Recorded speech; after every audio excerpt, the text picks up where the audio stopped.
Let's talk about what's coming up at the end of 2023 and the early part of 2024. That's coming up on this episode 376 of WW Prep to Go.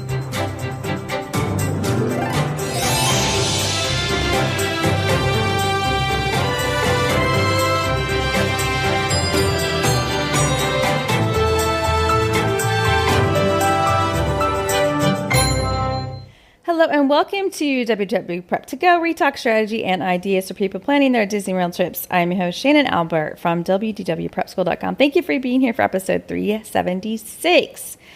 Today, I thought we would just do some personal updates because I haven't done that in a little while and talk about what's coming because we do have some big things happening in the next few months, the remaining months of 2023, as well as into 2024. I know that a lot of us will see the headlines and you'll think, did I hear Moana was coming to Epcot, or was I just imagining that? And you have a hard time putting it together, especially as you're planning your trip and you're trying to figure out what is going to be there during your travel date. So we're going to walk through it and hopefully that will help. As always, a reminder to follow on social media where we are busy posting all the things, including news, promos, stuff from the parks, etc., etc. Just search WDW Prep School on any platform, including TikTok, Instagram, Twitter, Threads, Facebook, YouTube, etc. So I don't talk about personal stuff very much here. I do on Patreon because Heather, who is my BFF, and we do a little separate podcast on Patreon several times a month, and we talk about our personal lives, we talk about behind the scenes, we do more like raw and unedited opinions on all the Disney things, etc. I talk about it a lot there, but I don't do it much here because I prefer to focus on trip planning. But after a while, I start to feel a little bit like lying when big things don't ever come up. So probably since the last time I said anything, these are the things that are new. I remember talking to my daughter when she was pregnant with her first, and he was born on the 50th anniversary of Disney World. He is about to turn 2, and they had a second one on July 4th. These two babies were born on big dates, and it made me laugh because they were pretty overdue, both of them. Like, there was no way that we could have imagined that they would have October 1st and July 4th as birthdays because their due dates were so much before that. But that's when they were born. So now they had 2 under 2, and all is well with them. I can't wait to take them on their first Disney-focused trip. It hasn't happened yet. It was supposed to happen last December, and then in that Southwest debacle, my Disneyland trip that was scheduled with my daughter and her son got canceled because we had no flights to get to California. But I still have my fingers crossed that we'll be able to do it in the near future, especially because at 2 years old, he has a lot of interests. He genuinely loves like the Cars movies and things. And I'm like, you're going to love Disneyland, little dude. This is going to be the best. I can't wait for that. I also got married in early September, which has been exciting and fun and a big change after 5 years, I think, of being on my own. And so that's been great. Bought a house. I still live in the same area. I live in Fort Worth, Texas, if anyone does not know that. Still live in the same area, but just moved into a new home earlier this year. And had surgery over the summer. If you were listening to the Food and Wine information here, I didn't go to Food and Wine Festival this year because I unexpectedly had to have surgery. So my team went instead. So I actually have not been to Disney World in a little while. I think it was April last time I was there. This is the longest time, I think, in 10 years that has been since I went. I did do the Disney cruise in May, and my next trip in October is Disneyland, and then I'll be back to Disney World a lot after that. So that'll feel good to get caught up, but it has been a little bit weird to not be there quite as often as usual. I'm not sad to have missed the heat. That has gotten harder. I used to run really, really cold, so I didn't mind the heat as much, but now that is not the case. So I'm not sad to have missed the heat, but I am sad to not be there because when it's your job and it's something you think about, talk about every day, it's kind of weird not to be there.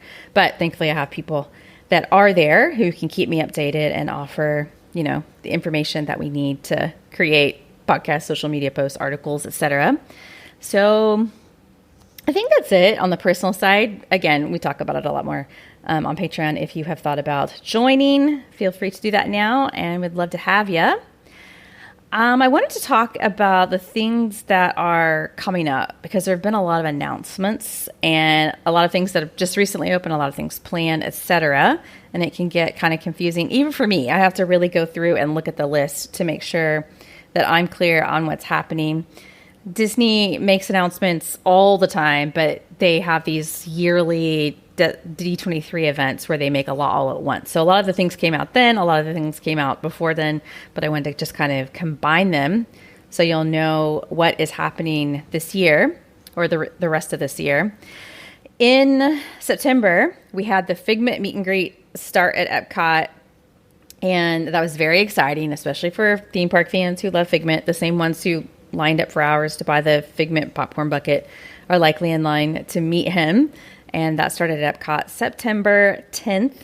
There is also a Mirabelle meet and greet that opened at Magic Kingdom on September 15th. That is the old Merida space. If you were familiar with the Merida space, it was a really lovely space because it was all hers, and she was a great character meet. But now they have Mirabelle meeting there. When a big movie like Encanto hits, I'm always excited to see how it's going to be at Disney World, but it's always a wait. Like, it takes a while for them to do things at Disney World. Disneyland gets everything first. They keep things more fresh out there because they rely so much on the local annual pass holders. They're called Magic Key holders now, but they rely so much on them that they have to keep it fresh to keep them coming back, whereas they try to keep Disney World more classic so that when people go for their potentially once-in-a-lifetime trip, because it is not cheap to get there, that everything is sort of in its classic form and not a special version.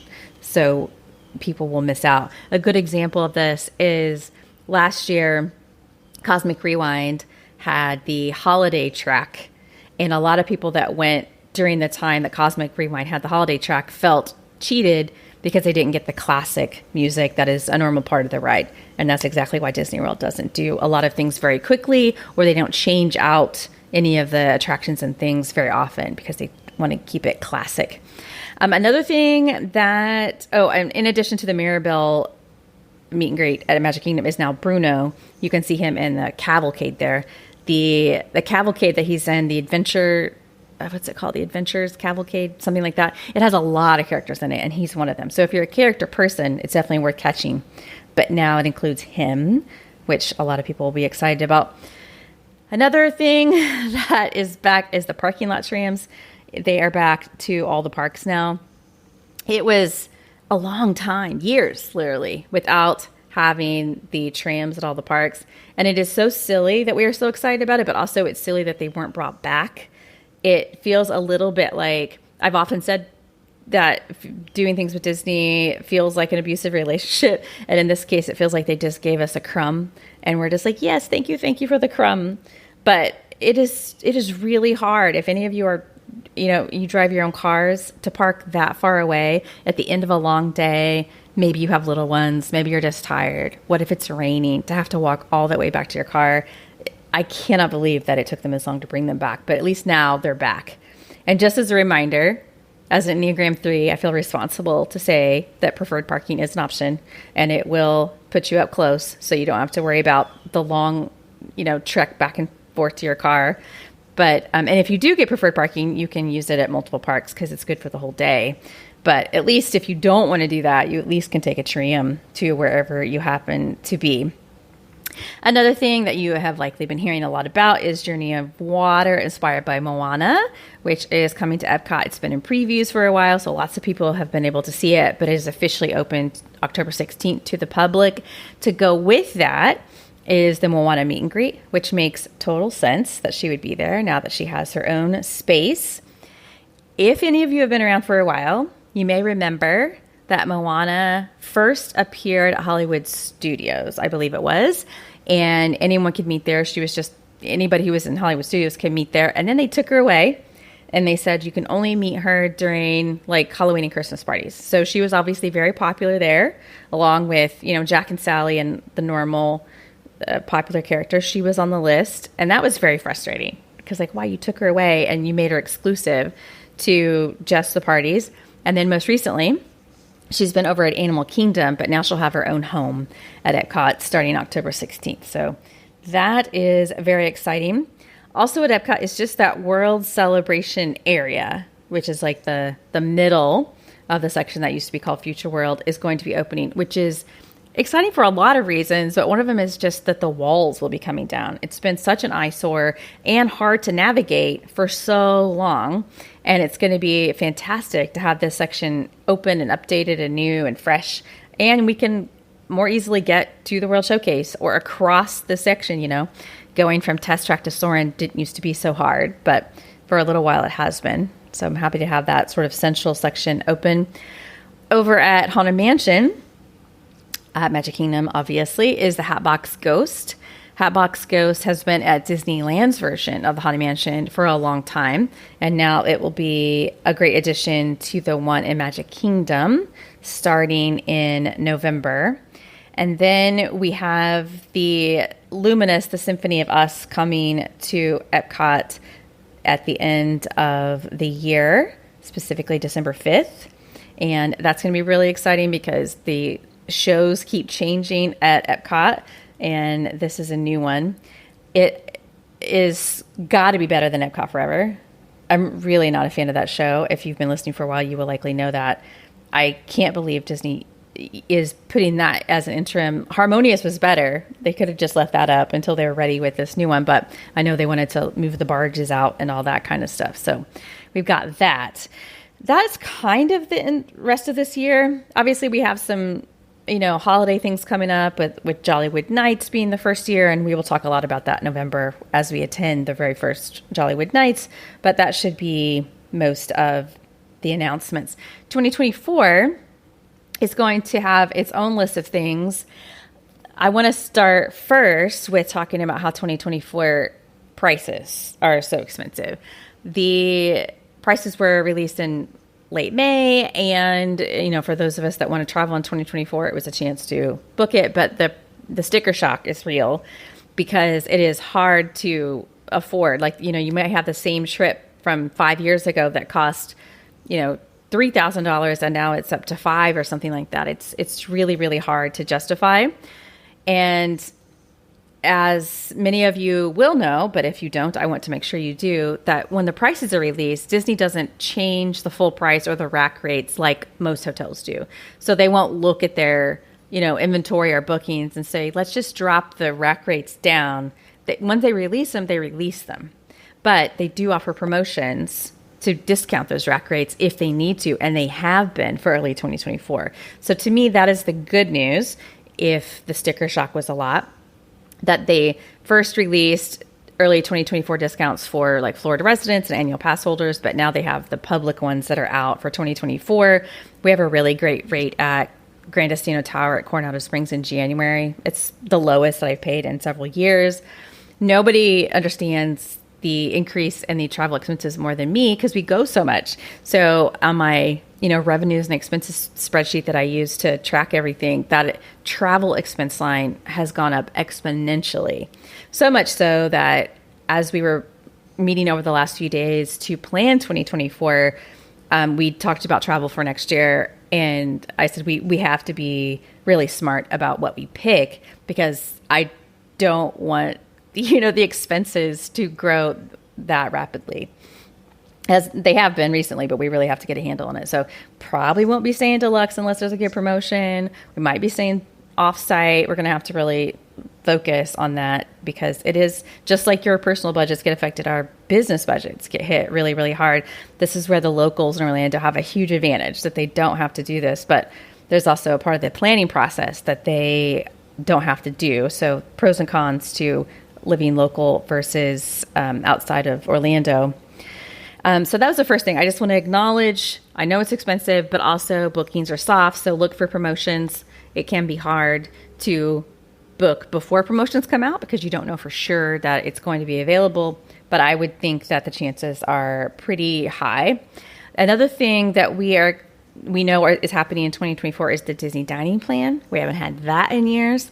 I'm personally very excited about that because I know that a lot of people were begging for it. And so we have a lot of information on the website already about how to optimize credits, what's the best value of a credit, etc. But when we go in mid-January, when it begins, we will have the dining plan and using it just to make sure that it is working how we think it's going to work. But that will be starting then. Disney has also said that they are going to be making Genie Plus changes. And we don't have a date for this, but they said this year in 2023 that they would be announcing changes that we assume are going to go in place in 2024. We don't know what those are. They want things to be simpler. And so that sounds good. And I hope that they do. But we do expect that to go into effect sometime in 2024. We just don't know anything about that right now. I am slightly skeptical because they said they wanted to simplify things, and then they introduced different pricing for the parks for Genie Plus, which didn't simplify things. I know some people are happy about it because the value of Genie Plus is worth more at certain parks than others, but it's not simpler.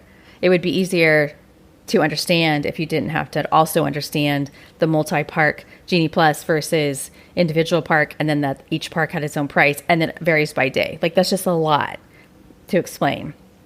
So we'll see what happens. I am hopeful, but they're not off to a really great start with simplifying things. There are going to be things opening in 2024, including Tiana's Bayou Adventure. We just know it's opening 2024. Don't have an exact date. We do know that there's a new Disney Vacation Club tower opening at the Polynesian Resort. Country Bear Jamboree is being revamped. That was a new announcement recently, and it will reopen in 2024. And then there'll be a new offering at Star Tours starting in spring of 2024. So those are a few things that we know for sure. It's been a real roller coaster ride. I'm sorry for the pun. Real roller coaster ride to hear announcements, have them taken away, have them come back, have them disappear. For instance, you guys remember when they announced that Spaceship Earth was being redone and everyone revolted? I'm sure there were change.org petitions and all of that. And then now it's just complete silence. Spaceship Earth is just staying the way it was. So it's a lot to keep up with. But the things that I've said in this podcast are the things that we know are coming in the next several months. So hopefully that is helpful on some level. I think that will be it. This has been a good catch-up session to talk about things that have been going on or are coming. In the next several episodes, you will get more trip reports like usual. And then in October, I will have updates from my own trip at Disneyland. And then we'll obviously have more standalone episodes, interviews, holiday coverage, etc. I think that will wrap up this episode of WW Prep to Go. For more information, please check the show notes in your podcast app or head to the website, wdwprepschool.com. Click on podcast at the top and scroll down to episode 376. Until next time, I will see you on the site.